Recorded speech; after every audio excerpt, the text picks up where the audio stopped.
দেশের বিভিন্ন জেলায় চলমান শৈত্যপ্রবাহ আগামী কয়েকদিনে আরও তীব্র আকার ধারণ করতে পারে। বিশেষ করে শনি ও রবিবার যথাক্রমে 10 ও 11 জানুয়ারি তীব্র শৈত্যপ্রবাহ এবং সর্বনিম্ন তাপমাত্রা থাকার আশঙ্কা রয়েছে। ইউরোপীয় ইউনিয়নের কৃত্রিম ভূ উপগ্রহ থেকে প্রাপ্ত তথ্য বিশ্লেষণ করে এই পূর্বাভাস দিয়েছেন কানাডার সাসকাচুয়ান বিশ্ববিদ্যালয়ের আবহাওয়া ও জলবায়ু বিশেষজ্ঞ মোস্তফা কামাল পলাশ।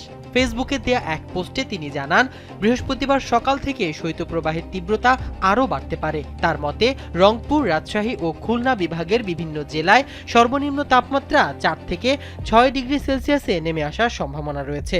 বুধবার সকাল 6টায় রাজশাহীতে দেশের সর্বনিম্ন তাপমাত্রা 6.8 ডিগ্রি সেলসিয়াস রেকর্ড করা হয়। চুয়াডাঙ্গা ও গোপালগঞ্জের তাপমাত্রা ছিল 7 ডিগ্রি, যশোরে 7.4 ডিগ্রি, পঞ্চগড়ে 8.2 ডিগ্রি এবং ঢাকায় 11 ডিগ্রি সেলসিয়াস। বৃহস্পতিবার ভোরে এসব অঞ্চলে শীতের প্রকোপ আরও বাড়তে পারে।